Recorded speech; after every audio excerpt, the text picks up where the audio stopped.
Et en hommage donc aux 4 enfants disparus, Mélissa Rousseau, 9 ans, Julie Lejeune, 8 ans et demi, Anne Marchal, 17 ans, Effieux Lambrex, 19 ans. 2 autres enfants ont été kidnappés mais par chance libérés après l'arrestation de Dutroux. Sabine Dardenne, 12 ans, et Laetitia Délé, 14 ans.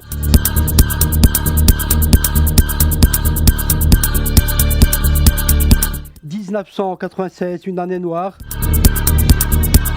Une année qui a ébranlé l'État belge, les institutions belges.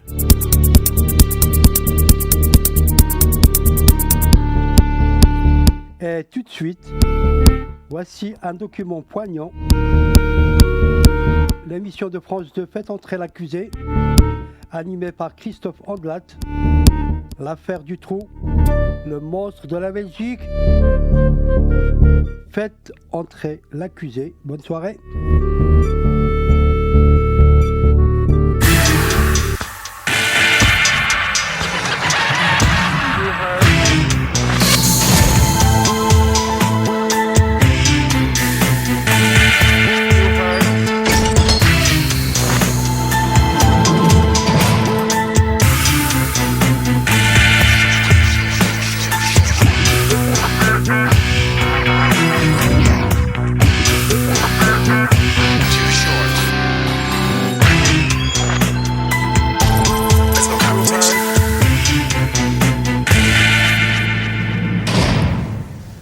Marc Dutroux.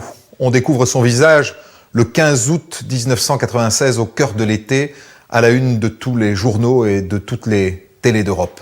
Depuis, ce visage incarne le mal, l'horreur, le monstre. Celui qu'on accuse d'avoir enlevé 6 enfants et adolescentes, de les avoir séquestrés, violés et d'en avoir tué 4. Mais qui sait s'il n'y a pas eu plus de victimes? L'affaire Dutroux a bien failli faire exploser la Belgique, car aujourd'hui encore, on craint que cet homme ait été protégé par la justice, qu'il ait eu des complicités au plus haut niveau de l'État. Dans l'affaire Dutroux, le pire reste peut-être à découvrir. Elles sont vivantes, elles sont cachées quelque part, et elles sont probablement en train d'être maltraitées.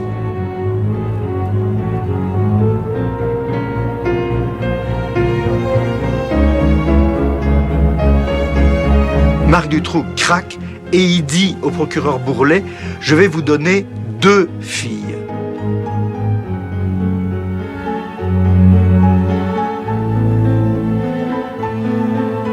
Rien que le fait d'enfermer un enfant dans cet endroit, à supposer que ça n'ait été que 10 minutes, c'est humainement monstrueux.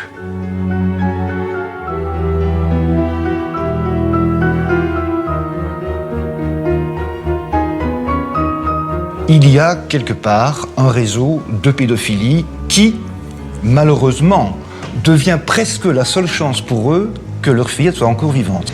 Mais la vérité, à la limite, il n'y a que Dutroux qui la connaît.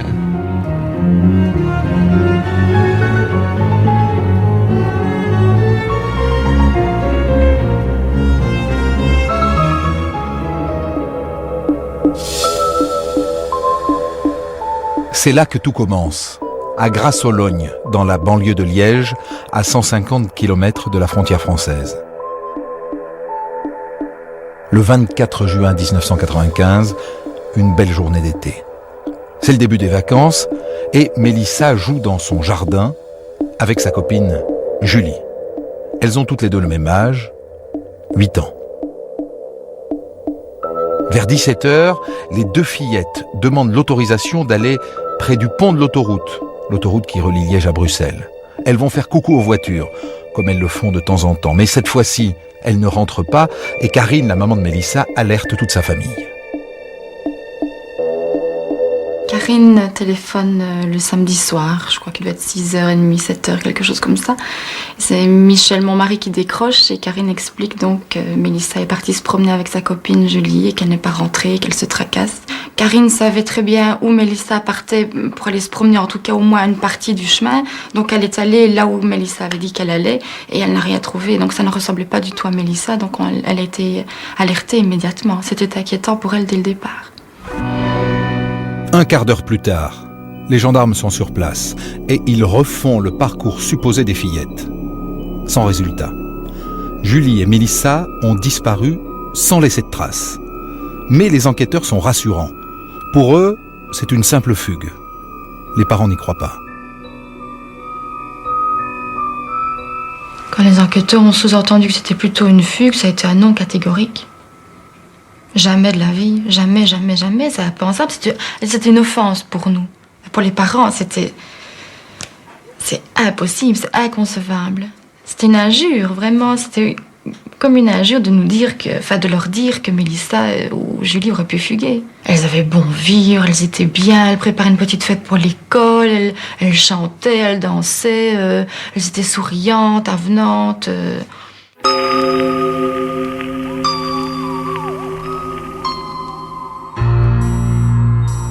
Devant la passivité des gendarmes, les parents décident de réagir. Le soir même, ils contactent l'association Marc et Corinne, spécialisée dans la recherche d'enfants disparus. Immédiatement, le président de l'association met en place une grande campagne d'affichage pour recueillir des témoignages. On a bossé toute la nuit à imprimer des affiches avec une photocopieuse à l'époque, à quadriller le territoire sur lequel il fallait afficher. On a téléphoné vers 3-4 heures du matin à plusieurs membres de la famille, des amis, demandant s'ils pouvaient être là vers 5-6 heures du matin pour commencer déjà à aller appliquer les premières affiches dans un périmètre assez proche au départ. En 2 jours, un réseau de bénévoles se met en place. 25 000 affichettes couvrent tout le pays. Sur les murs, sur les voitures, dans les journaux. Plus personne en Belgique n'ignore que 2 petites filles qui se prénomment Julie et Mélissa ont disparu. Sans pouvoir imaginer qu'elles vont devenir, toutes les deux, le symbole d'une affaire qui fera trembler le royaume sur ses bases.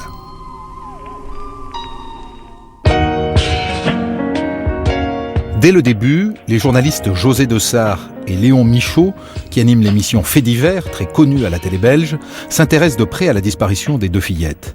Ils sentent que quelque chose ne tourne pas rond et rencontrent les parents. Qu'est-ce qu'ils pensent de l'enquête? Qu'est-ce qu'ils vous disent du travail qui est effectué par les gendarmes à l'époque? Disons qu'effectivement, la gendarmerie arrive assez vite le soir même sur les lieux, mais en ordre dispersé et sans coordination. C'est-à-dire qu'il n'y a pas de périmètre de sécurité, on emploie les chiens pisteurs, mais ils ne partent pas de la maison, on les fait partir directement du pont, là où les petites disaient vouloir aller.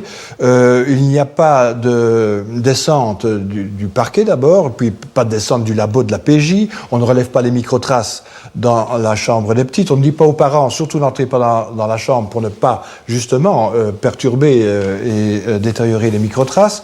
Donc, les parents doivent eux-mêmes organiser les premières battues, mais ils ne savent pas contrôler tout le monde. Chez eux, on passe, on va et on vient, et on détruit peut-être des traces. Tout ça manque tout à fait de prise de conscience de l'importance de ce qu'il faut faire à ce moment-là. Lorsqu'il y a un hold-up, la police réagit d'une toute autre façon. Hein. Qu'est-ce qu'ils pensent les gendarmes? Il y a des choses qui les avaient stupéfaits. C'était par exemple qu'ils ont dû prêter un GSM parce que les gendarmes n'en avaient pas, par exemple. Et ils en riaient. Ils trouvaient que c'était vraiment... Enfin, c'était pas comme dans les films, hein, c'était vraiment de l'amateurisme et du sous-équipement, comme si finalement cette affaire était une simple affaire de routine. Peut-être d'ailleurs au début a-t-elle été considérée comme une affaire de routine, puisque vous savez qu'on pense tout de suite à des fugues dans ces cas-là, et on dit toujours, bon, elles seront revenues demain ou après-demain. Le problème évidemment, c'est que si elles ne reviennent pas, les premières heures ont été perdu. C'est peut-être ça l'explication quand même, c'est que ça peut être une fugue au moment où ils arrivent, donc pourquoi prendre toutes ces précautions? Ben oui, mais même une fugue pour des enfants de 8 ans, vous vous rendez compte? Des enfants de 8 ans tout seuls sur une route qui ont fugué, ils sont en danger. Il faut donc une autre réaction pour tout ce qui est disparition d'enfants. Ça, il faut vraiment que la société prenne conscience de ça. Dès les premiers jours, grâce à l'affichage, les témoignages affluent de tout le pays. Les gendarmes demandent aux familles de noter tout ce qui leur paraît étrange et inhabituel. Si vous vouliez, tous les matins, on se retrouvait à 9h du matin avec les enquêteurs et on leur donnait les informations, les renseignements que nous avions eus. On gardait une copie pour nous et on transmettait une copie aux enquêteurs. Un travail de fourmi. Les parents vont même jusqu'à relever le numéro de toutes les voitures qui passent dans le quartier. À la fin du mois d'août, plus de 2 mois après les disparitions, les gendarmes leur annoncent qu'ils ont une piste. Un homme aurait été aperçu près du pont. Ils ont un portrait robot dont la diffusion ne donne rien. Et puis lentement, le doute s'installe. Et si les gendarmes avaient déjà perdu l'espoir de retrouver les fillettes vivantes? C'est à ce moment-là que le journaliste Michel Bouffiou devient le confident des familles. Il assiste aux premiers accrochages entre les parents et les enquêteurs. Dans cette période-là, j'ai rencontré plusieurs fois les parents de Julie et Mélissa. Et je me souviens notamment d'une rencontre. Un soir, je suis arrivé chez eux. Il y avait un enquêteur qui était là, quelqu'un de la police judiciaire de Liège. Et je me souviens que cette personne était un peu moqueuse par rapport à certaines hypothèses qui étaient évoquées par les parents de Julie et Mélissa, qui étaient convaincus que leurs enfants étaient en vie. Et il était très clair qu'au niveau de l'enquête, des autorités judiciaires en général, on était tout à fait dans une autre logique. On pensait, on avait comme a priori que ces enfants devaient être morts le jour même de leur enlèvement ou très peu de temps après, et que l'enquête du coup ne présentait pas le même degré d'urgence. On avait l'impression que il cherchait des corps et il cherchait d'abord des coupables. Et là, on était en désaccord avec eux parce que nous cherchions les petites et nous étions convaincus qu'elles étaient vivantes. Donc nous cherchions Julie et Mélissa vivantes, eux, ils cherchaient des coupables. Et là, il y avait vraiment un écart, on n'arrivait pas à s'entendre à ce niveau-là. On sentait bien qu'il y avait un décalage entre eux et entre nous. C'est l'incompréhension. Et les familles découvrent que l'enquête est peut-être victime de rivalité policière. On s'est bien rendu compte qu'il y avait des tensions entre les enquêteurs parce qu'il y avait d'une part la gendarmerie, il y avait d'une part la police communale, il y avait la BSR, donc la brigade spéciale de recherche, et puis il y avait le parquet. Et on se rendait compte que quand on donnait l'information à l'un, les autres ne l'avaient pas. Alors que, logiquement, on avait eu très tôt une réunion et un enquêteur, un agent en tout cas de la BSN nous avait expliqué, nous on centralise tout, mais on travaille ensemble évidemment. À Liège, pour superviser l'affaire, la juge d'Outreau a nommé un homme de la PJ, le commissaire Lamoque. Mais sur le terrain, ce sont des gendarmes qui mènent l'enquête. Cette rivalité entre police et gendarmerie est l'une des clés de l'affaire Dutroux. Elle aura des conséquences dramatiques. De leur côté, les familles réclament au juge l'accès au dossier. La juge Martine Dutroux le leur refuse. Le juge d'instruction n'a jamais voulu communiquer le moindre renseignement aux parents de Julie et Mélissa. Et très rapidement, ça a tourné à l'aigre. En fait, avec des remarques du genre vous savez, ce n'est pas mon seul dossier, j'ai beaucoup de travail. Mais les parents insistent. Et à la fin de l'été, la juge finit par les recevoir. Un jour, la juge d'instruction leur a dit « Bon, vous voulez savoir quel type d'informations il y a dans ce dossier ? Eh bien, je vais vous donner un exemple. » Et elle a lu une lettre qui avait été envoyée par un témoin anonyme et qui décrivait les circonstances dans lesquelles Julie et Mélissa étaient soi-disant mortes. et donc comment les corps avaient été mutilés, comment elles avaient été violées, etc. On sait aujourd'hui que c'était du vent, que c'était une fausse piste. Mais donc le seul document qui a été révélé par la juge d'instruction à l'époque aux parents de Julie et Mélissa, c'était un document de ce type-là, donc en fait pour les dégoûter. D'un côté les familles, de l'autre la justice. Le dialogue est rompu. Alors le 13 septembre 1995, les parents décident d'alerter l'opinion dans la célèbre émission de télévision de José Dossard et Léon Michaud. Ce que vous attendez maintenant, c'est en fait quoi? C'est que ce dossier soit considéré comme un dossier prioritaire, et c'est d'avoir un minimum d'informations sur le dossier, sur l'état de l'enquête. Voilà, tout à fait. C'est ce qu'on voudrait, oui, c'est connaître un peu ce qui se passe, voir si l'enquête avance ou pas. Parce qu'on ne sait rien. On a besoin de réponses, on a besoin de participer. Nous autres, c'est nos filles. C'est pas les filles à l'État, c'est pas les filles de l'instruction, c'est nos filles.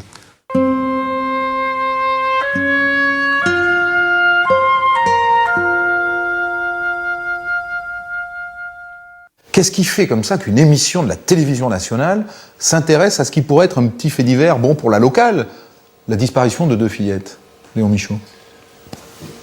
Je pense qu'il faut se remettre un peu dans l'état d'esprit de l'époque. Les fillettes disparaissent au mois de juin. Ça dure 2 mois, 2 mois et demi, 3 mois. Je pense que l'affaire prend de l'ampleur dans l'opinion publique, si vous voulez. Je pense aussi que l'opinion publique, à un moment donné, après 3 mois, se dit elles sont mortes. Parce qu'il n'y a aucun indice, on ne parle plus de rien. Dans la presse, les enquêteurs ne laissent rien filtrer, les parents ne sont tenus au courant d'aucun devoir d'enquête, et donc on a l'impression, si vous voulez, que c'est fini.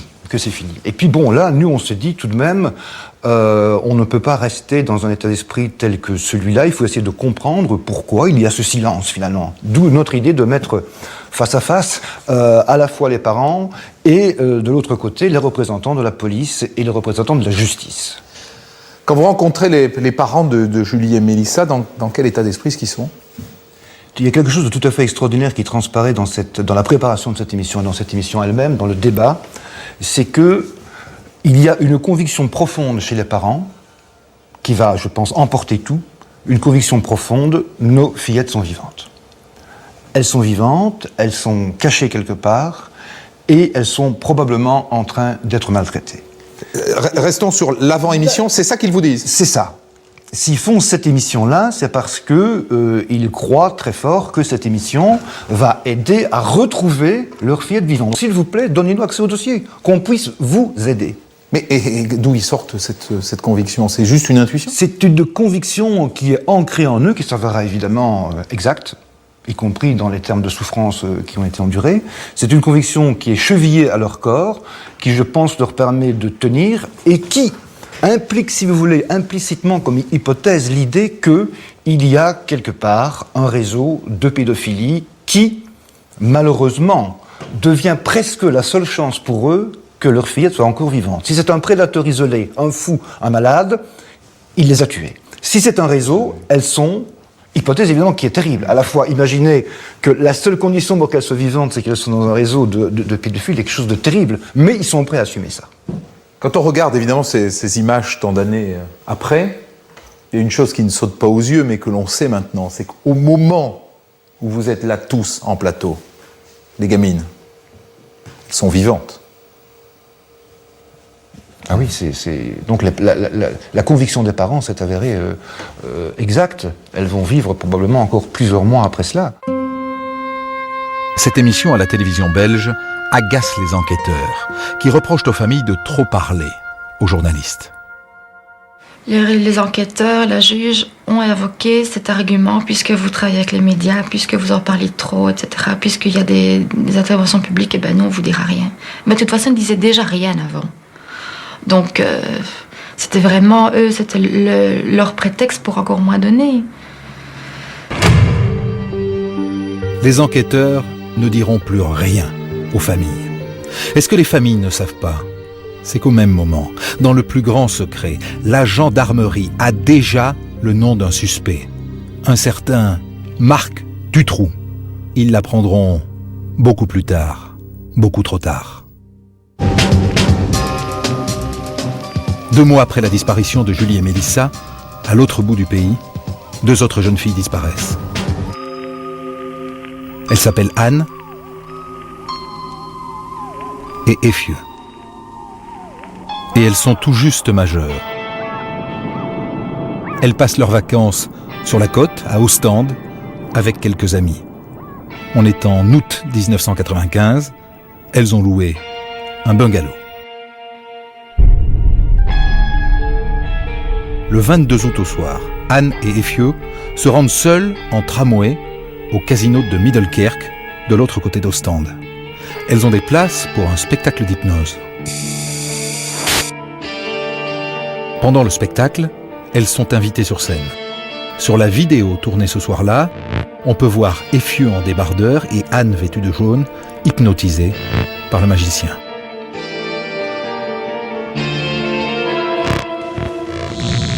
Après le spectacle, au lieu de rentrer directement, les deux jeunes filles déambulent dans le casino, comme on le voit sur la vidéosurveillance. Quand elles sortent, il est près de minuit. Elles prennent alors le dernier tram qui s'arrête à Ostende, c'est-à-dire à mi-parcours. Arrivées au terminus, elles sont aperçues une dernière fois à proximité de la gare. Il est alors plus d'1h du matin.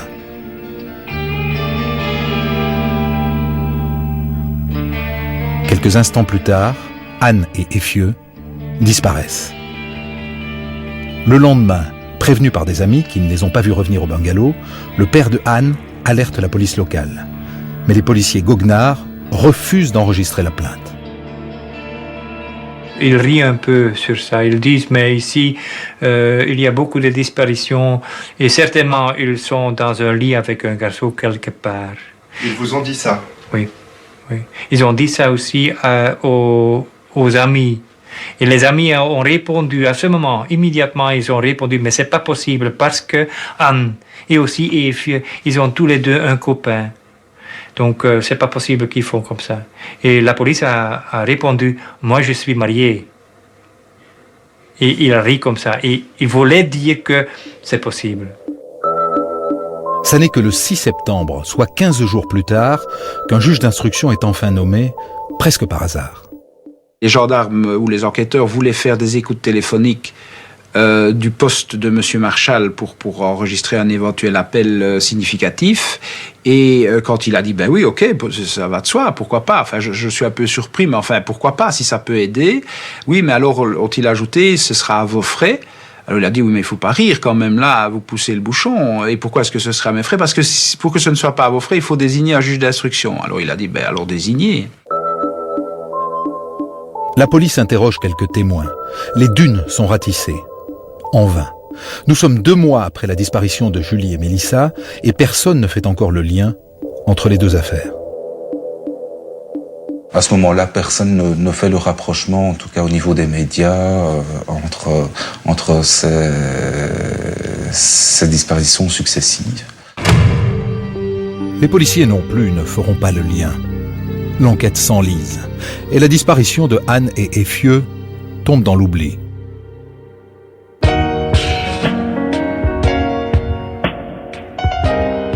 Dominique Rizet, qu'est-ce qui se passe après? Il ne se passe plus rien. Les 2 enquêtes sont au point mort, à tel point que les parents de Julie et Mélissa vont rencontrer les parents d'Anne à Noël pour faire le point sur les dossiers des disparitions de leurs enfants. Et ces 3 familles vont constater à chaque fois qu'elles sont tenues totalement en dehors des informations que recueillent les gendarmes et la justice. Et puis il va y avoir une 5e disparition. Une petite fille de 11 ans qui s'appelle Sabine Dardenne. Qui disparaît comme les autres sans laisser de traces? Aucune trace. Elle part à l'école le matin à 7h30. On ne retrouvera ni sa bicyclette, une grande bicyclette, ni son cartable. Et là, les gendarmes n'auront pas la présence d'esprit peut-être d'aller chercher quelqu'un qui pourrait circuler dans une camionnette, ce qui paraît plus facile pour emporter une bicyclette. Il ne se passera pas grand-chose et il va falloir attendre la disparition d'une sixième jeune fille qui s'appelle Laetitia pour que toutes ces enquêtes progressent enfin. La petite Laetitia, 14 ans, n'a plus été revue depuis hier soir alors qu'elle quittait la piscine du complexe sportif de Bertry en compagnie d'une de ses amies. Les parents ont entamé seuls les recherches avant d'entamer la gendarmerie, mais les battues entreprises jusqu'ici n'ont toujours pas permis de retrouver la trace de la jeune fille. Les enquêteurs semblent privilégier l'hypothèse d'un enlèvement plutôt que celle d'une fugue. Olivier Nederland. C'est hier soir que la jeune Laetitia a été vue pour la dernière fois. Vers 21h, elle quitte le centre sportif de Bertry et prévient une amie qu'elle rentre chez elle. Laetitia n'habite qu'à quelques centaines de mètres, mais elle n'arrivera jamais au domicile familial. Est-ce qu'une fugue est possible? Pour moi, non. Non, ce n'est pas la fille à fuguer, ni toujours dans le coin avec les enfants, non. Pour moi, non. On me l'a enlevé, pour moi, on me l'a enlevé. Laetitia a disparu comme les autres. Mais cette fois, tout va très vite. Beaucoup plus vite que lors des disparitions précédentes. Dès le lendemain, le dossier est confié à la justice, au procureur Bourlet et au juge Conrod de Neufchâteau. Ces deux hommes vont devenir les héros de toute la Belgique. D'emblée, Bourlet et Conrod mettent les grands moyens. Ils prennent cette disparition très au sérieux. Hélas, nous voudrions privilégier une piste qui tiendrait compte d'une disparition à la suite d'une humeur de la gamine, mais ce n'est en tout cas pas établi, c'est ça qui est alarmant. Nous ne négligeons rien, mais hélas, je crois pouvoir dire que pour l'instant, la piste de la fugue n'est absolument pas à prendre en considération pour l'instant. Dès le lendemain, la police lance un appel aux volontaires pour ratisser la région. Il s'en présente plus de 400 qui tout de suite se mettent au travail. Philippe Collin, un journaliste local, était avec eux. Pendant les 2 jours, samedi et dimanche, les gens vont se rassembler, chacun va apporter sa pierre à l'édifice, des battues sont organisées, un hélicoptère survole la région bertrigeoise. Michel Bourlet vient sur les lieux dès le week-end, il ne veut pas laisser traîner les choses, c'est très très clair. Ça va vite et c'est plutôt payant. À la fin du week-end, 2 jours après l'enlèvement de Laetitia, les policiers tiennent une piste. C'est l'enquête de voisinage qui va être effectuée par les enquêteurs pendant le week-end et puis au début de la semaine qui vont permettre de rencontrer un jeune homme qui a 22 ans à l'époque et qui dit « mais je me souviens bien ». Effectivement, vendredi après-midi, il y avait une camionnette blanche qui était parquée non loin du complexe sportif, en tout cas de la piscine, et l'individu qui était à bord m'a semblé louche, il semblait attendre quelqu'un. Que fait ce jeune homme? Il va relever le numéro de la plaque minéralogique. Il ne se souvient que des 3 premières lettres, mais avec la description de la camionnette, cela suffit à identifier un suspect. Et le suspect s'appelle Dutroux. Marc Dutroux. Dutroux habite à plus de 100 km de Bertrix, à Charleroi, au centre de la Belgique. Officiellement, c'est un simple ferrailleur, mais les enquêteurs découvrent qu'il a un passé chargé, très chargé. Il a déjà été condamné pour viol de mineur.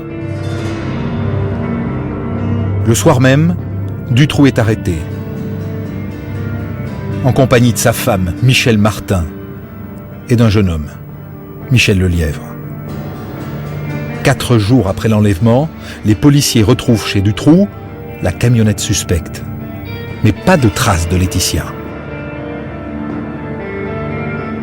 Le procureur Bourlet prend la décision de faire analyser et expertiser très soigneusement la camionnette de Dutroux. L'expertise révèle 2 choses. Cette camionnette, le moteur a tourné très récemment. 1. Deuxièmement, un chien policier est amené. On lui a fait renifler les sous-vêtements ou des vêtements de la jeune fille qui avait été enlevée. Et dès qu'il entre dans la camionnette de Dutroux, il commence à manifester qu'effectivement, il retrouve l'odeur. Donc, on peut être sûr que Laetitia a donc été enlevée dans cette camionnette. Mais Dutroux est en garde à vue et il ne craque pas. Ce n'est pas lui qui a enlevé Laetitia. Dutroux va reconnaître qu'il était bel et bien à Bertry le jour de l'enlèvement, qu'il a rencontré cette jeune fille Laetitia, mais il va inventer tout un scénario en disant que c'était une jeune fille qui était en rupture avec sa famille, qu'il a essayé de la consoler, etc. Et qu'il l'a laissé repartir et qu'après, il est rentré. Les policiers changent alors de stratégie. Ils mettent la pression sur le jeune homme arrêté avec Dutroux, Michel Lelièvre, car celui-ci a un point faible. Il est toxicomane et privé de sa drogue, en pleine crise de manque, il avoue l'enlèvement de Laetitia et balance Marc Dutroux. Et là, Dutroux ne peut plus nier. Oui, il a bien enlevé et séquestré Laetitia, mais à la surprise des enquêteurs, il ne s'arrête pas là. Le premier séisme, il est là. C'est qu'à un certain moment, Marc Dutroux craque et il dit au procureur Bourlet « Je vais vous donner 2 filles ». La deuxième, c'est Sabine Dardenne, celle qui avait disparu à Tournai 2 mois plus tôt. Les enquêteurs retournent immédiatement chez Dutroux et quelques heures plus tard... J'ai l'immense plaisir de vous annoncer que nous avons retrouvé saine et sauve Laetitia, mais aussi Sabine.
بيني وبينك صداقة ومحبة كبيرة كدري زاك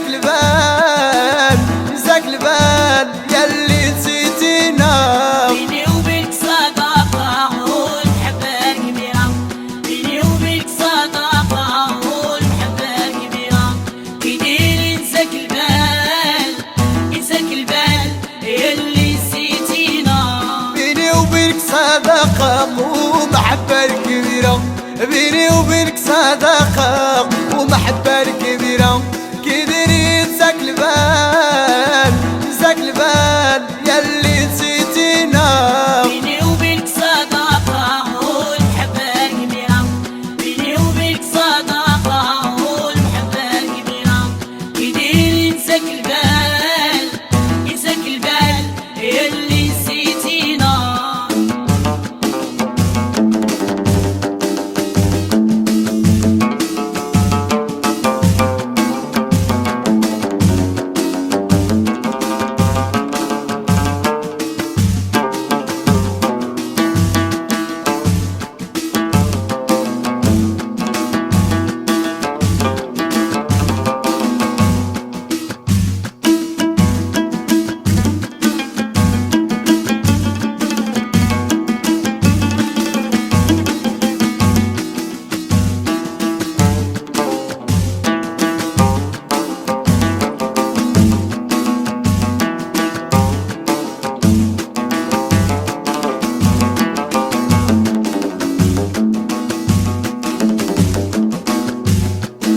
والدنيا عليا نمشي بشوية ما ندير بيا لا دو يفوز بيا ياك الدنيا عليا نمشي بشوية وما ندير بيا ولا دو يفوز بيا بيني وبينك صداقة والمحبة كبيرة بيني وبينك صداقة والمحبة كبيرة يدير ينساك البال ينساك البال يلي نسيتينا والدنيا عليا نمشي بشوية ما ندير بيا لا دو يفوز بيا ياك الدنيا عليا نمشي بشوية وما ندير بيا ولا عدو يفوز بيا بيني وبينك صداقة والمحبة كبيرة بيني وبينك صداقة والمحبة كبيرة يدير ينساك البال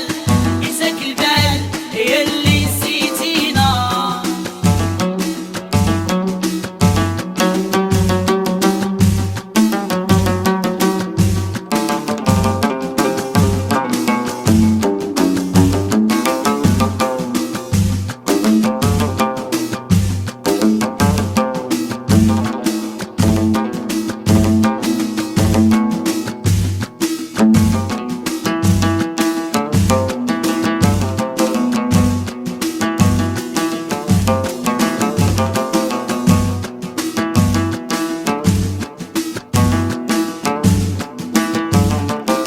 كلامك حلاوة كلامك حلاوة وعينيك بنزاع وطمع يتسالى فلوس تقاضى وتبقى خسارة كلامك حلاوة كلامك حلاوة وعينيك بنزاع وطمع يتسالى فلوس تقاضى وتبقى خسارة بيني وبينك صداقة والمحبة كبيرة بيني وبينك صداقة والمحبة كبيرة يدير ينساك البال ينساك البال يلي نسيتينا كلامك حلاوة كلامك حلاوة وعينيك بنزاع وطمع يتسالى فلوس تقاضى وتبقى خسارة كلامك حلاوة كلامك حلاوة وعينيك بنزاع وطمع يتسالى فلوس تقاضى وتبقى خسارة بيني وبينك صداقة والمحبة كبيرة بيني وبينك صداقة والمحبة كبيرة يدير ينساك البال ينساك البال يلي نسيتينا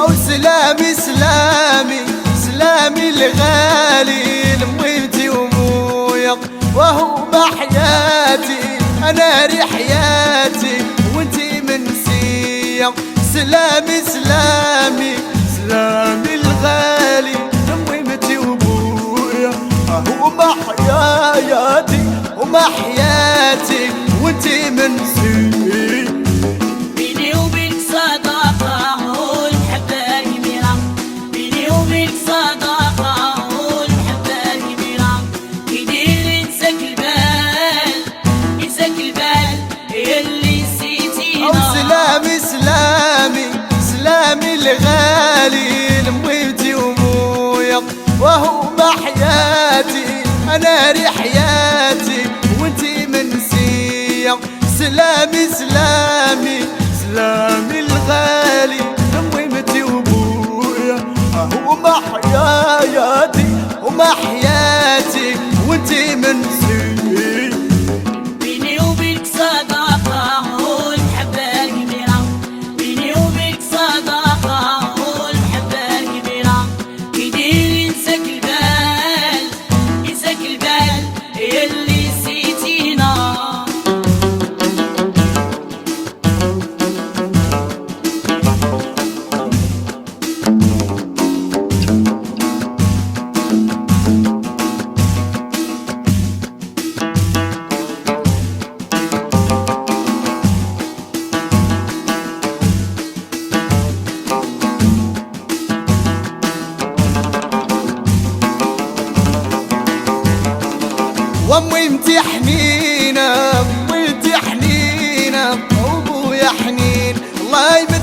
وامي متحنينة امي متحنينة وابويا حنين والله متعني برضاهم انا برضاهم وفي ضهري بيني وبينك صداقة والمحبة كبيرة بيني وبينك صداقة والمحبة كبيرة يدير ينساك البال ينساك البال اللي نسيتينا وامي متحنينة امي متحنينة وابويا حنين الله يمتعني برضاهم انا برضاهم وفي ضالية وامي متحنينة امي متحنينة وابويا حنين والله يمتعني برضاهم انا برضاهم وفي ضالية بيني وبينك صداقة والمحبة كبيرة بيني وبينك صداقة والمحبة كبيرة يدير ينساك البال ينساك البال اللي نسيتينا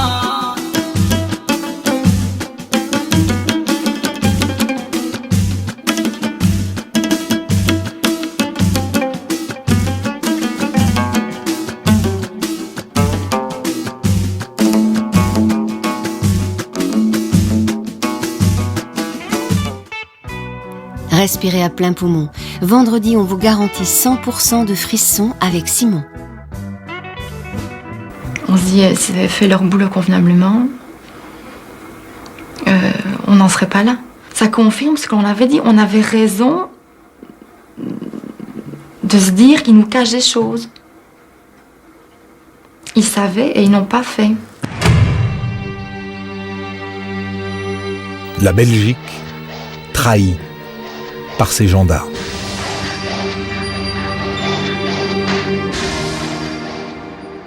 Qu'est-ce que vous auriez envie de dire à ces gendarmes qui, par leur inconséquence, ont laissé mourir 2 petites filles? J'aurais d'abord énormément de questions à leur poser, vraiment beaucoup de questions. La principale étant, enfin, vous aviez une occasion en or, pratiquement sur un plateau, dès 2 mois à tout casser après l'enlèvement de Julie et Mélissa pour arrêter celui qui les avait enlevés. Vous le soupçonniez lourdement dès août 96 d'être à l'origine de cet enlèvement. Et puis, il a fallu un an, où manifestement vous avez tourné autour du pot avant que vous ne passiez à l'action. Je ne comprends pas. Et je ne comprends toujours pas. Il y a une explication. La première, c'est il y a des dysfonctionnements dans la gendarmerie à l'époque. Et puis il y a une rivalité avec la police. Ça vous satisfait, ça? Il y a certainement une composante liée à ce genre de facteurs de rivalité. Mais précisément, la rivalité devait justement les stimuler, les amener à arrêter Marc Dutroux et à l'arrêter beaucoup plus tôt, peut-être encore à sauver Julie et Mélissa. Donc les explications par les rivalités, moi, ne m'ont jamais convaincu qu'à moitié. Il pourrait y avoir des protections politiques. Des gens qui disent aux gendarmes, pousse pas plus loin, il n'y a rien à chercher. C'est une des hypothèses sur lesquelles nous avons énormément de questions en Belgique. Vous dites protection politique, c'est peut-être un raccourci. Vous savez, les protections, elles peuvent être de différents ordres, y compris privées, y compris policières, judiciaires. Et effectivement, lorsque vous avez, à partir d'une affaire, qui est ici une affaire d'enlèvement d'enfants, des éléments de trafic d'armes, des éléments de trafic de papier, des éléments de traite des êtres humains, des éléments de trafic de voitures de luxe, de vol de camions, de toutes sortes de choses de ce genre-là, eh bien, il y a là des indications qu'on n'est pas simplement face à un petit malfrat paumé, mais qu'il y a peut-être derrière ou autour de lui d'autres personnes, d'autres personnalités, et quelque chose qui fait davantage système qu'une criminalité au sens commun du terme. L'autre version, plus simple, c'est que les gendarmes ont voulu pousser leur avantage plus loin, jusqu'à avoir des certitudes, et puis un jour ils descendent à la cave, et puis ils tirent pas sur le bon bout de fer qui leur libère pas la bonne porte, qui leur donne pas l'accès aux petites filles, et puis voilà, juste la faiblesse d'homme.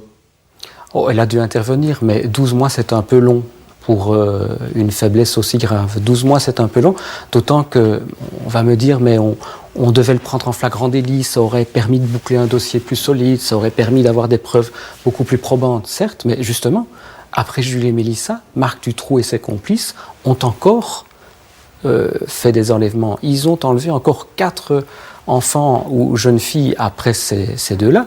Et donc, les occasions, je vais dire qu'elles se sont malheureusement multipliées.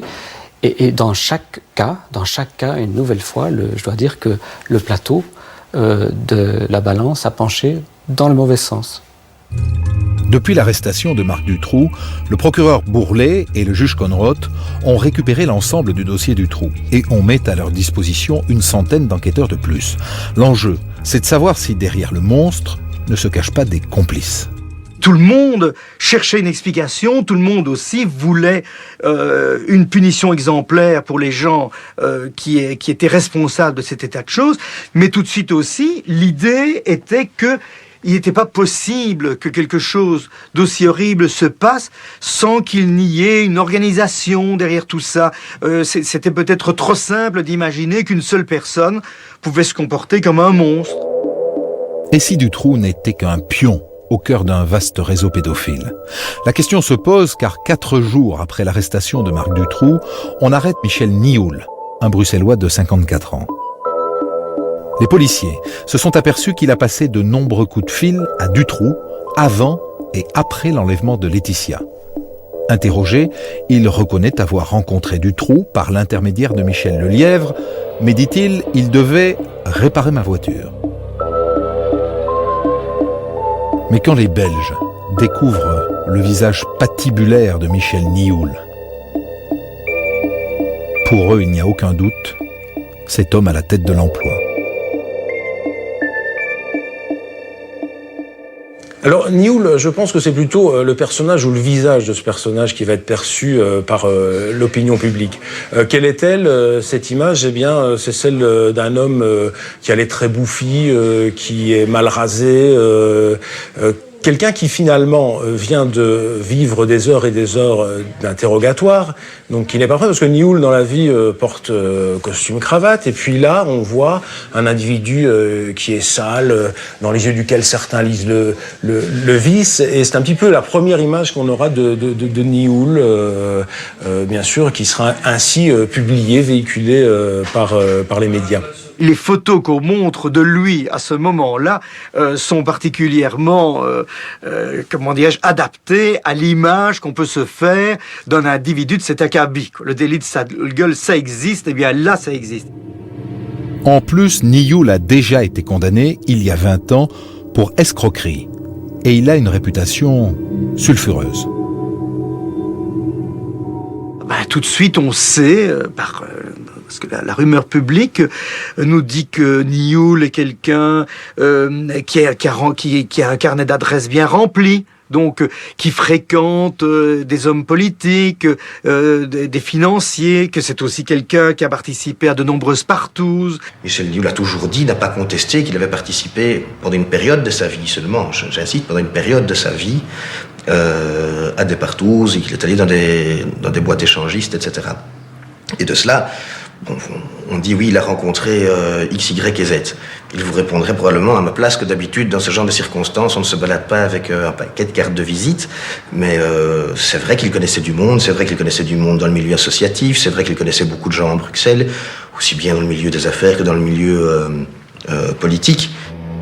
Les fameuses partouzes, Nioul les organise dans ce café qu'il a acheté en 1982, mais aussi dans ce château aux environs de Bruxelles.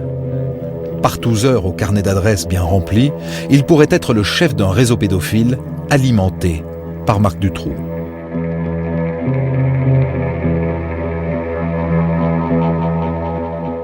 La thèse du réseau a impérativement besoin de Michel Nioul. S'il n'y a pas Michel Nioul, on a un fait isolé. Dutroux, la complicité de Lelièvre, peut-être celle de Michel Martin, et on s'arrête là. L'hypothèse du réseau ne tient que par Michel Nioul. Si on sort celui-ci, il n'y a plus de réseau.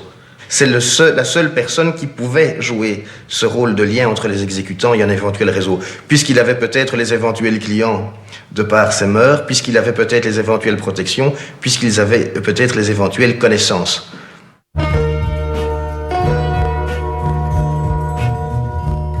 Un réseau. La journaliste belge Marie-Jeanne Van Eswijk est convaincue que Dutroux n'était pas seul. De cette conviction, elle a fait un livre. Marie-Jeanne Van Eswijk, vous avez contribué à un ouvrage qui s'appelle Les dossiers X. Que sont les dossiers X?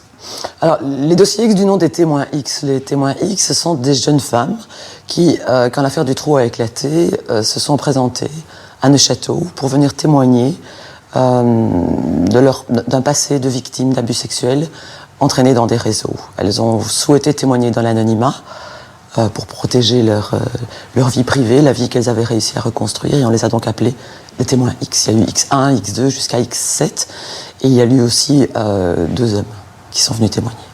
La première à venir témoigner porte le nom de code de X1, mais depuis, elle a un visage et un nom. Elle s'appelle? Elle s'appelle Régine Alouf. Qu'est-ce qu'elle raconte, Régine Alouf? Elle a été confiée à sa grand-mère à la côte belge quand elle avait moins de 2 ans. Elle a vécu chez cette grand-mère jusqu'à 11 ans. C'était une maison dans laquelle la grand-mère louait des chambres. Et Régine Alouf raconte que sa grand-mère la prostituait plusieurs fois par semaine et depuis sa plus tendre enfance. Elle a ensuite quitté la côte belge. Elle est allée vivre à ce moment-là avec ses parents dans la région de Gand. Et là, pendant plusieurs années, elle a été sous la coupe d'un homme bien plus âgé qu'elle, qui avait déjà la quarantaine, à une époque où elle-même avait 12 ans. Qu'est-ce qui relie le témoignage de Régine Alouf à l'affaire Dutroux? Régine Alouf cite le nom de Michel Nioul dès la première audition qu'elle fait dans le dossier, en disant qu'il faisait partie du cercle des personnes qui abusaient d'enfants.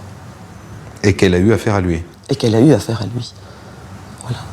Est-ce que le témoignage de Régine Alouf est fiable? Parce qu'on a dit, cette fille délire, cette fille est folle. Ce qu'on peut dire d'elle, c'est qu'elle a été victime à un moment donné, quand son témoignage a éclaté publiquement, d'un acharnement médiatique, de dénonciation médiatique d'une ampleur jamais vue en Belgique. Et effectivement, c'est dans les médias qu'on a écrit qu'elle était folle. Jamais un magistrat ne l'a dit, jamais un enquêteur ne l'a dit. Je signale simplement que dans le cas de Régine Alouf, la justice a désigné un collège de 5 experts psychiatres qui ont été chargés de l'examiner assez longuement et qui ont conclu qu'elle avait été victime d'abus sexuels massifs dans son enfance. C'était un fait établi, et que son témoignage devait être pris en compte, qu'elle n'était ni mythomane, ni affabulatrice, ni qu'elle ne fantasmait pas. Tous ces témoignages confirment donc la piste du réseau. Tous ces témoignages confirment la piste du réseau. On sait qu'il y a des camps en Belgique qui se sont divisés sur ce problème. L'un parle de Marc Dutroux, son épouse Michel Martin, son complice Michel Lelièvre, dans un petit noyau qui agirait seul. Moi, je constate simplement qu'au début de l'enquête, ce sont ces inculpés-là, eux-mêmes, qui ont parlé d'un réseau. C'est dans leur premier témoignage que Michel Martin, aussi bien que Michel Lelièvre, explique que Marc Dutroux n'enlevait pas des enfants pour lui-même, que Marc Dutroux agissait sur commande, que les filles devaient avoir telle et telle caractéristique, que Dutroux, explique Lelièvre, les formait chez lui pour qu'elles soient dociles et acceptent ensuite le client. Vous savez, toutes ces déclarations, elles sont dans le dossier. Ceux qui discutent aujourd'hui de la thèse du réseau ou pas du réseau font un débat intellectuel. Michel Nioul à la tête d'un réseau. L'idée fait son chemin dans l'opinion belge. Mais qui dit réseau, dit également protection. La non-intervention en temps utile de la gendarmerie par rapport à Dutroux peut peut-être trouver une première explication de par le fait que Dutroux devait connaître du monde dans les milieux judiciaires et policiers et qu'il avait peut-être la possibilité d'agir dans une relative impunité. Ça, c'était vraiment le sentiment partagé par tout le monde à ce moment-là. Impunité, protection. Mais alors qui? Pendant des semaines, les médias entretiennent un climat général de suspicion, basé sur la rumeur. À chaque jour, sa révélation.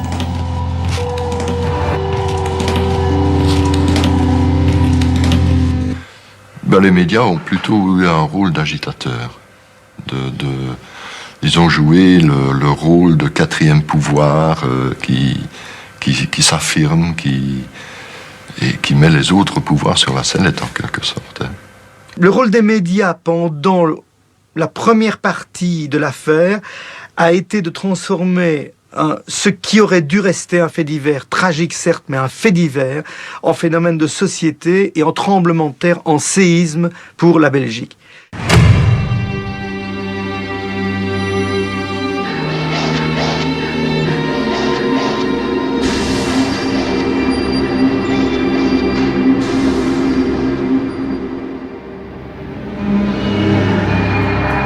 Le 14 octobre 1996, nouveau coup de tonnerre. Le juge Conrot, véritable héros aux yeux de la population, est dessaisi de l'enquête. Tout ça à cause d'une photo publiée par le journal local après la libération de Sabine et Laetitia. Voilà la fameuse photo.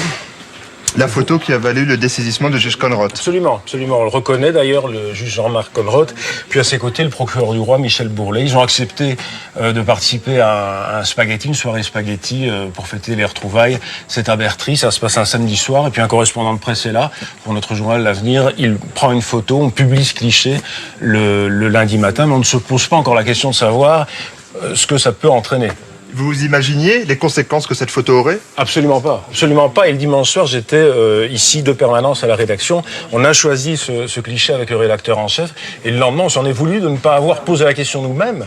C'est-à-dire, un juge d'instruction qui instruit à charge, mais aussi à décharge, peut-il être présent à un souper organisé par de futures parties civiles ? Et c'est le cas naturellement ici.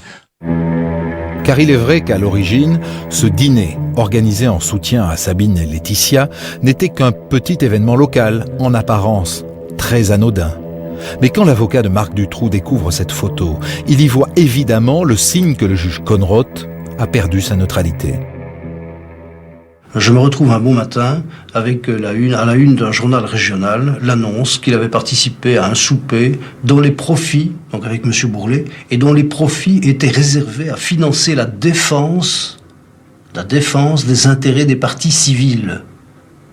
Autrement dit, voilà un juge d'instruction qui rehaussait de sa présence une soirée, en assurait, compte tenu de sa popularité de l'époque, la réussite, donc la rentabilité et les bénéfices étaient affectés à la défense des parties civiles. Mais moi j'ai raisonné comme ça. Voilà un juge d'instruction qui participait aux frais de défense de mon adversaire. Bon, ça c'est inconcevable. Mon confrère Julien Pierre a pris sa décision, nous l'avons prise également. Et on a décidé de faire une requête en suspicion légitime en se disant, voilà, le juge d'instruction Conrot n'a plus la distance requise pour continuer à mener cette enquête. Quand le 14 octobre, la Cour de cassation rend son verdict, les Belges descendent dans la rue pour crier leur révolte. Il est environ 16h, les 500 à 600 personnes massées devant le palais de justice de Bruxelles apprennent la décision de la Cour de cassation. Huées, sifflements, cris de haine, les réactions sont très vives. Je voudrais dire que je trouve mesquin et monstrueux qu'on ait vendu un homme pour un plat de spaghettis. Dans l'esprit de pas mal de gens ici, elle devient de se rendre complice. Et elle vient aujourd'hui, elle, la justice, celle qui est là pour nous défendre, faire des nouvelles victimes, les parents. Car la foule était là aussi pour soutenir les parents des enfants disparus. Et quand le papa d'Anne Marchal est sorti du palais de justice, c'était à nouveau la cohue. Mais par après, l'émotion. Julie et Mélissa, la justice a assassiné encore une fois. C'est ça. Non, je dirais simplement que la Cour de cassation et Mme Linkendahl soit incompétente ou corrompue. C'est tout ce que je dirais. Avec le dessaisissement du juge Conrot, les familles qui se sont longtemps battues contre l'institution judiciaire ont l'impression de perdre leur principal allié. Et ça, pour moi, ça voulait dire qu'on voulait étouffer tout. Parce que le juge Conrot, il voulait savoir tout. On peut dire que ce sera vraiment le glas qui sonne de nos espoirs. Dans toute la Belgique, des milliers de personnes manifestent en soutien au juge Conrot. Des ouvriers cessent le travail. Des étudiants descendent dans la rue. À Gand, tout le personnel de l'usine Ford défile spontanément. Mais c'est à Liège qu'a lieu la manifestation la plus symbolique. Les pompiers arrosent le palais de justice. Le message est clair, ils veulent nettoyer cette justice en laquelle ils ne croient plus. Disons que le désistement de Conrod est apparu comme étant, d'une certaine façon, la confirmation que des puissants étaient à l'œuvre et qu'ils ont souhaité écarter Conrod parce qu'il ne faisait pas partie de la bande éventuellement, ou parce qu'il était trop performant en tant qu'enquêteur. Ça accélère le ressentiment profond de la population pour tout ce qui est l'establishment, le système, comme disent les parents. Quel establishment, c'est-à-dire le pouvoir judiciaire, le pouvoir policier, le pouvoir économique, le pouvoir politique aussi. Tous ces gens-là sont complices, quelque part. Une semaine plus tard, le 20 octobre, plus de 320 000 personnes manifestent leur désir de justice. C'est la Marche Blanche, la plus grande manifestation populaire en Belgique depuis la fin de la Deuxième Guerre mondiale. Ça ne devait être qu'un petit rassemblement en souvenir des enfants. C'est une marée humaine qui déferle sur Bruxelles.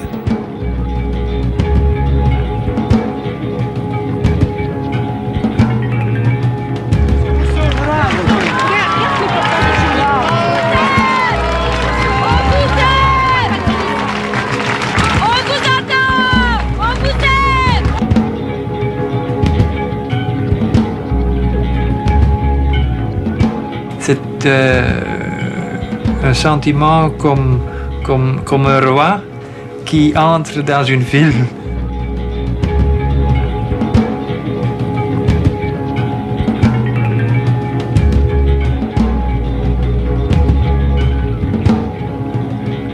Pour moi, la Marche Blanche était pour l'honneur des filles qui sont assassinées. Ça, c'était pour l'honneur pour eux. Et pour moi, c'était la première fois de nouveau que j'ai pu rire de nouveau.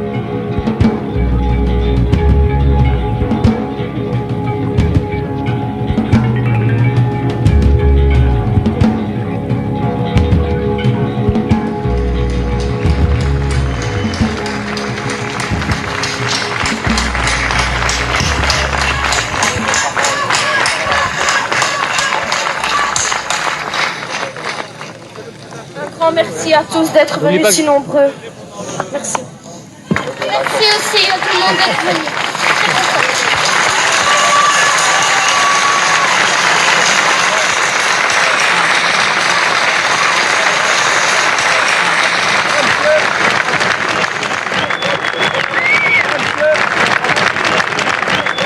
Petite princesse, notre fille, notre enfant sacré, nous avons cru que l'institution judiciaire était un moyen pour nous y aider.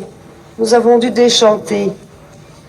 Jusqu'au jour où un juge a décidé de mettre tout en œuvre, mettre toute son énergie, ses moyens physiques, intellectuels et légaux pour traiter vos vies d'enfants, à vous, Laetitia, Sabine, Julie, Mélissa, Anne et Efieux, non comme des dossiers d'instruction habituels, mais comme des dossiers sacrés, sacrés comme vos vies, sacrés comme l'amour. Jusqu'au jour où un juge a bien voulu vous considérer comme des princesses à sauver. À partir de ce 20 octobre, l'affaire Dutroux n'est plus un fait divers. C'est une affaire d'État. La Marche Blanche, vous y étiez? Oui, bien sûr, bien sûr. Pourquoi est-ce que les Belges manifestent comme ça au moment du dessaisissement du juge Conrod?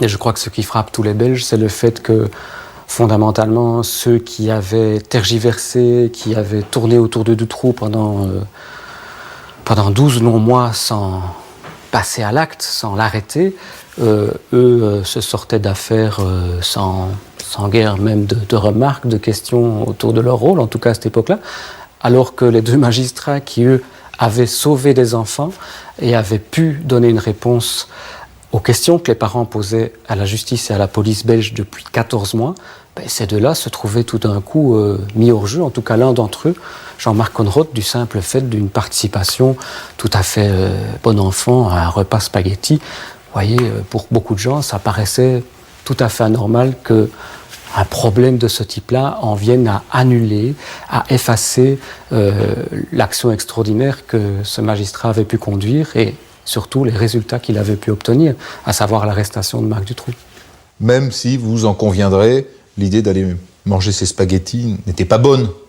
Oh, c'était peut-être pas la meilleure idée qu'il ait jamais eue, le juge Conrod. Et donc, certes, il était possible de saisir Jean-Marc Conrod, mais il était tout aussi possible de considérer que c'était un incident tout à fait marginal, presque banal, en tout cas, d'après le témoignage de certains autres magistrats qui ont osé dire plus tard que, fondamentalement, on avait là peut-être été vraiment chercher la petite bête sur le crâne de Jean-Marc Conrod. Parce qu'au même moment, Bourlet dit « J'irai jusqu'au bout, si on me laisse faire ». Lui, il laisse entendre qu'il y a quand même de sacrées pressions. Oui, le monde judiciaire, ce n'est pas nouveau, est un monde ultra hiérarchisé, en Belgique comme ailleurs. Et donc je pense qu'au moment où Jean-Marc Conrod est dessaisi, la question se repose à nouveau de savoir si, cette fois-ci, le pouvoir judiciaire va surmonter cette espèce d'inclination qu'il a dans certaines grandes affaires à laisser se terminer les choses en queue de poisson. Le lendemain de la marche blanche, le gouvernement belge réagit. Il crée une commission d'enquête parlementaire pour faire toute la lumière sur le travail de la justice, de la police et de la gendarmerie dans cette affaire. Et grande première, enfin, les familles longtemps ignorées par la justice sont placées au cœur des débats. Le président de cette commission invite les parents à entrer dans l'hémicycle, à quitter les bancs du public et à dire « Vous êtes parmi nous, les représentants du peuple ».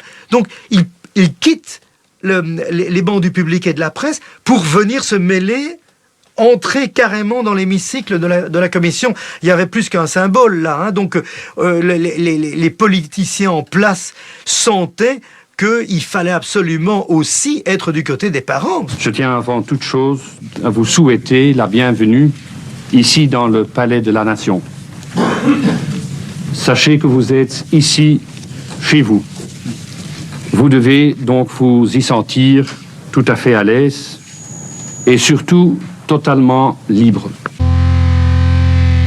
Et pour la première fois, les auditions sont retransmises en direct à la télévision belge.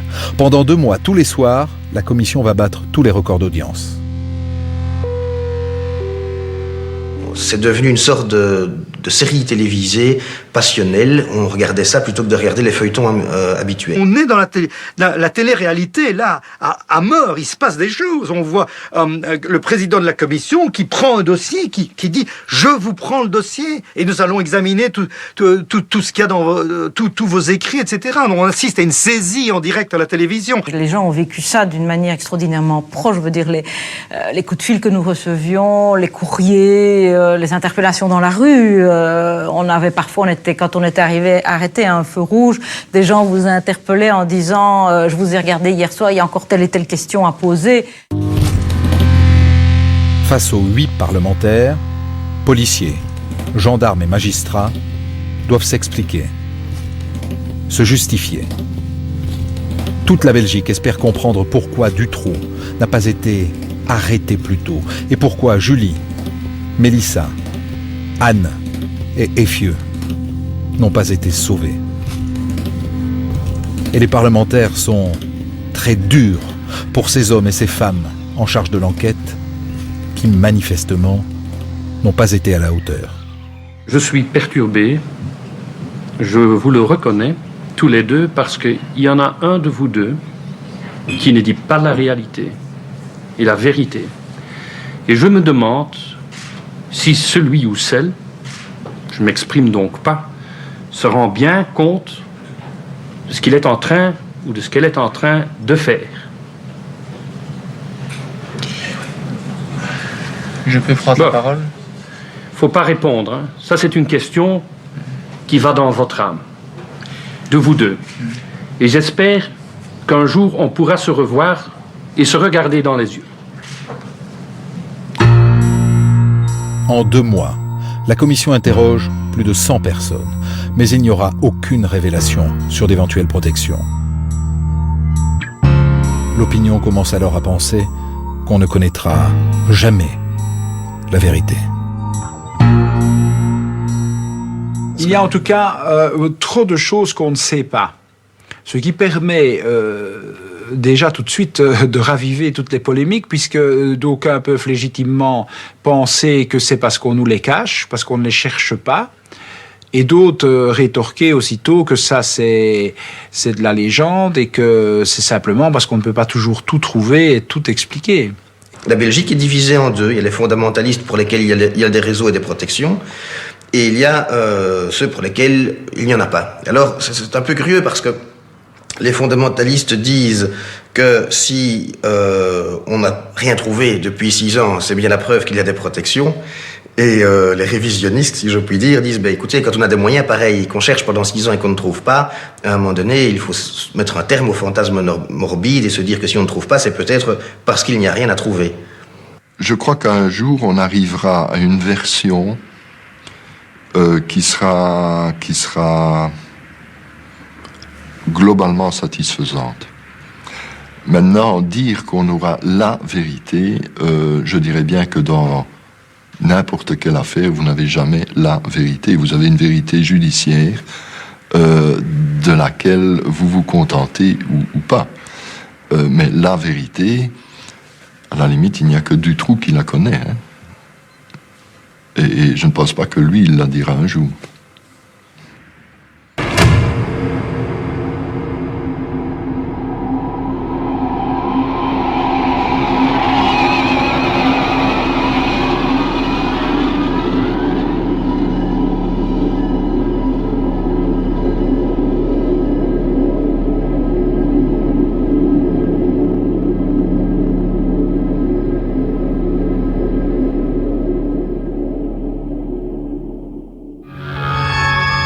À partir de là, on craint 2 choses, que Dutroux ne se suicide ou qu'on l'assassine. On avait négligé une autre possibilité, l'évasion. Ce jour-là, Dutroux est conduit au palais de justice de Neufchâteau pour consulter son dossier. Il est 15h04 et soudain... Madame, monsieur, bonsoir. Incroyable, l'incroyable s'est produit cet après-midi. Vers 16h, on a en effet appris que Marc Dutroux avait réussi à s'évader du palais de justice de Neufchâteau. Compte rendu de cet après-midi, Valérie Druit. 15h04, Marc Dutroux s'évade du palais de justice de Neufchâteau où il consulte son dossier, comme depuis plusieurs jours d'ailleurs. 2 gendarmes le tiennent à l'œil. Il bouscule l'un des 2, le plaque au sol, s'empare de son arme et se sauve du palais. Une fois dehors, il braque un automobiliste et prend la direction d'Arlon au volant d'une Renault Mégane. Nous avons vu 2 personnes qui couraient, un gendarme derrière lui, à peu près 10 mètres, donc d'intervalle, ils couraient tous les 2 comme s'ils avaient le feu au cul, comme on dirait. Ils descendaient la rue, et puis on a entendu arrêtez-le, arrêtez-le.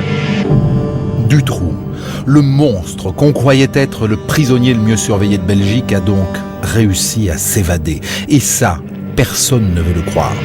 On s'est toujours posé la question, c'est arrivé un 23 avril, et si c'était arrivé un 1er avril ? Je pense que personne n'aurait pu croire à l'évasion de Dutroux. Il a fallu quand même quelques minutes, lorsque l'information est passée, pour que les services réagissent, pour que les rédactions s'emparent de l'événement. Moi, j'étais ici, dans ce bureau, quand il s'est évadé. C'est un de mes amis de la presse écrite qui me l'a appris. Je pensais sincèrement que c'était une plaisanterie de mauvais goût. Mais comme je connais mon interlocuteur, je lui dis, mais enfin, écoute, tu ne plaisanterais pas. Non, mais non, je t'assure. Bon, dans les minutes qui ont suivi, j'ai bien compris que c'était vraiment pas une plaisanterie parce que toute la presse était réunie dans ces locaux très exigus. L'une des craintes à ce moment-là, c'est que pendant sa cavale, Dutroux ne soit abattu, qu'on en profite pour le faire taire. Les gendarmes appellent donc immédiatement l'avocat de Dutroux pour lui dire quelque chose qui paraît incroyable. L'arme qu'il a volée n'est pas chargée. Dites inlassablement, il a certes l'arme, mais il n'a pas de balle, donc il n'y a pas de danger de ce côté-là. Parce que s'il est abattu, on dira que c'était un scénario monté de toutes pièces par la gendarmerie, et qu'est-ce qu'on va encore s'en prendre ? La chasse à l'homme est lancée dans tout le pays. Les services de police nationaux et internationaux sont placés en état d'alerte maximale. Mais c'est finalement un garde forestier qui le repère. La Renault Mégane s'étant embourbée, l'évadé décide de tenter sa chance à travers bois, près de Saint-Médard, dans la forêt de Chigny. L'agent du service des forêts croise sa route et lui demande ses papiers d'identité. Marc Dutroux prend la fuite, mais la gendarmerie passe alors les lieux au peigne fin. Il est 18h35 à Strémont, non loin de Neufchâteau, quand Marc Dutroux se rend sans résistance aux gendarmes. Une demi-heure plus tard, il est ramené à Neufchâteau, mais cette fois à la caserne. Dernière étape de cette journée de cavale, la prison d'Arlon. La cavale de Dutroux n'a duré que 3h30. Le soir même, les ministres de l'Intérieur et de la Justice démissionnent. Tout un pays est une fois de plus humilié. Maintenant, c'est le procès que tout le monde attend. Juin 2004. Dans le box, il y a Marc Dutroux, Michel Martin, leur complice Lelièvre et Michel Nioul. Les débats vont durer 106 jours. Et au bout de ces 106 jours, les jurés statuent. Il n'y a pas de réseau, pas de complot, pas de protection, pas d'affaire d'État. Les seuls coupables étaient dans le box des accusés. Marc Dutroux est condamné à perpétuité, Michel Martin à 30 ans de prison, Lelièvre à 25 ans. Quant à Michel Nioul, il est blanchi pour les enlèvements et s'en tire avec 5 ans pour trafic d'ecstasy.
Allez, Nezha Atlas. Et pour notre ami Si Mohamed El-Ghawi, en tout bien, tout honneur, voici l'ami des enfants, le chanteur marocain spécialiste des chansons pour les petits, Abdelali El-Ghawi. L'Akh Abdelali, top 3. Et qu'Allah protège nos enfants.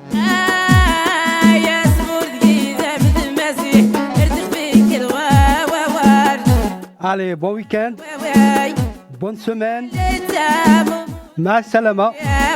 نخليكم مع عبد العالي الغاوي توب 3.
3. Les 3 meilleures chansons compilées par Simon pour vous, auditeurs de RQC.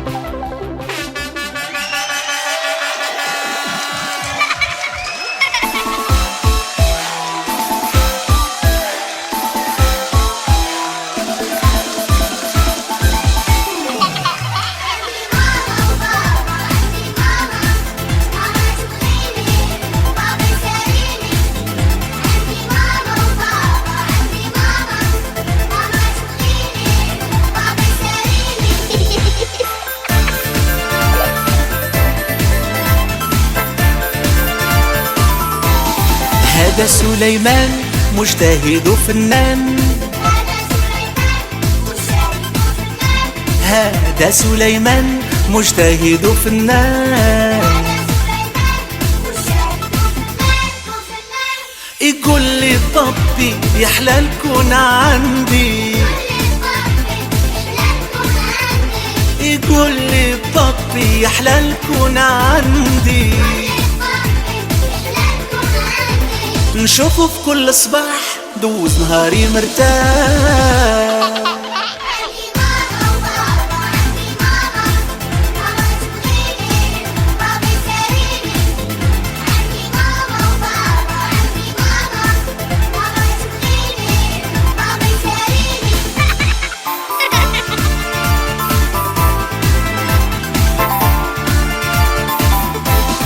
كان عنده أرنوب جميله محبوب،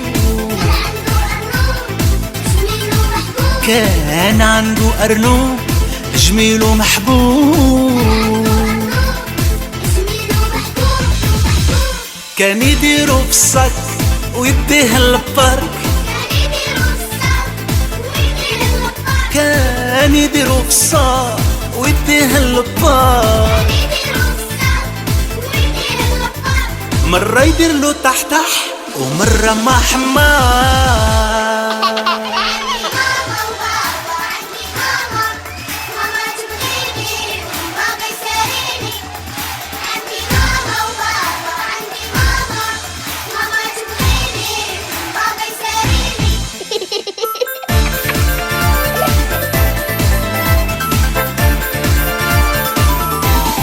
ديما لا ميتريس كتقولو مشتهي، ديما لا ميتريس كتقولو مجتهد، ما كيدير لي بيتيس تعطيه الفاني، ما كيدير لي بيتيس وتعطيه الفاني، بالفرحة بغير رسم قطة رسم ليها بطة.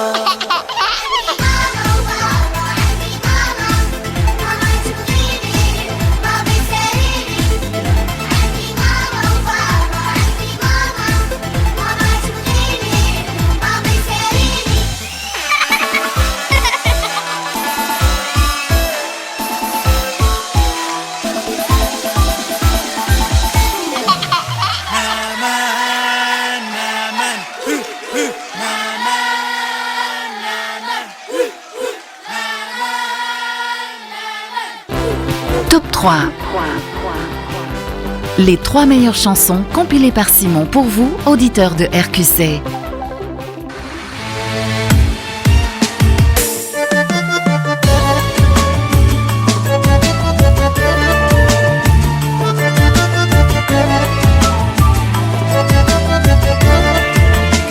عينيك بكاو في نهار حزين مشغول البال، جافك النوم ضاعت حياتك والامال، وحدك محتار تمشي في الشارع جوال، وكل نهار تنظر للشباك حكمة القدر. Je sais bien que tu l'adores et qu'il a de jolis yeux, mais tu es très jeune encore pour jouer les amoureux.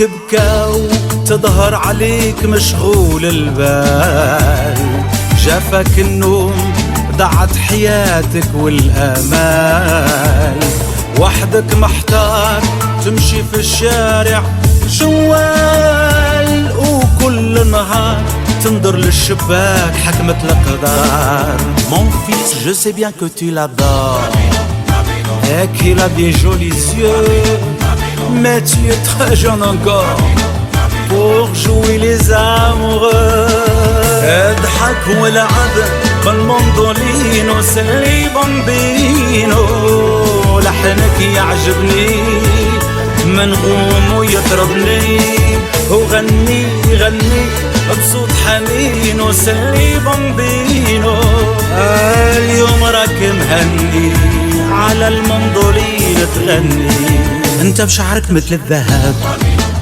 روح يا ابني راك مازلت صغير مع الصبيان مشيت تلعب بالحبل اللي هو كبير وانت في حبها مقهور قربها وانت مالوف لك الحب يا مغروم صعيب وانت ما تقدر له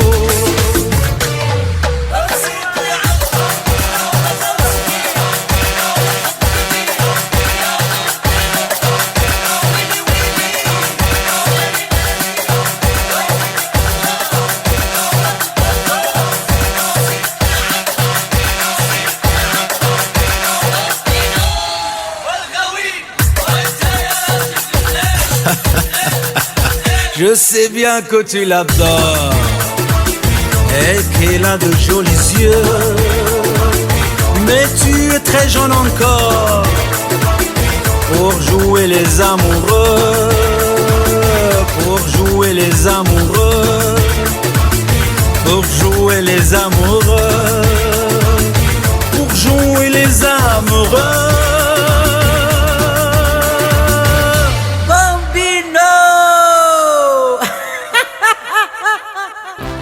Top 3. Les 3 meilleures chansons compilées par Simon pour vous, auditeurs de RQC.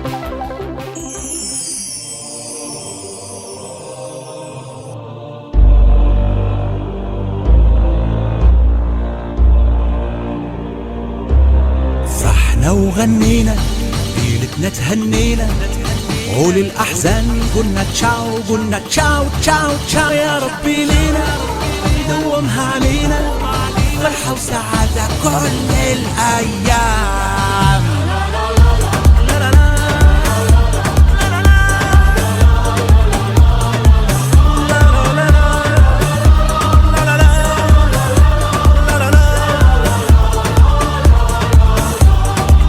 أسواق الليلة زاغت طويلة حبابنا جاو حبابنا جاو حبابنا جاو خلقنا السعادة والفرحة زيادة ليلتنا جميلة ولا في الأحلام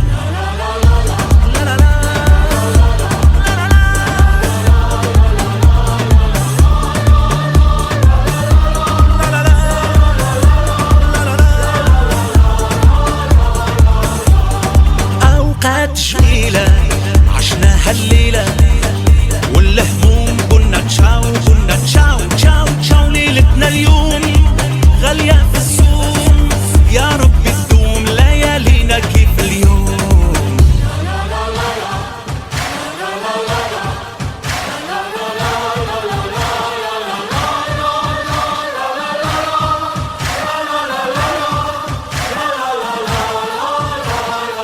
Hey, hey, allez danser, allez chanter ولا تشاو ولا تشاو ولا تشاو تشاو تشاو سهرتنا زاهية في بلادي الغالية المغرب بلادي غير واحد ما منه جوج لا لا لا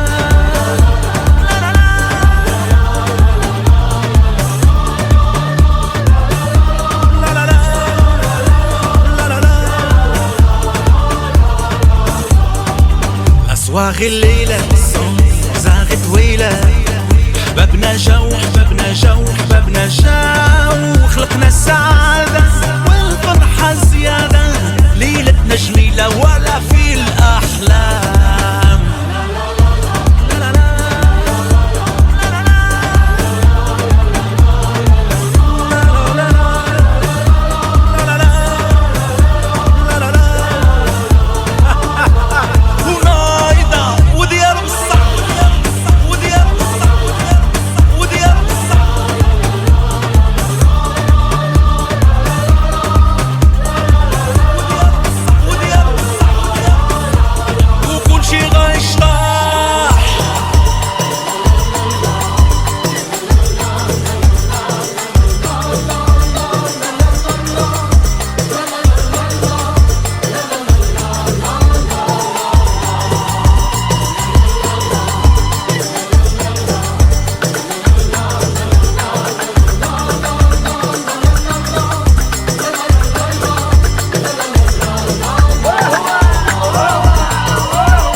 RQC sur le net,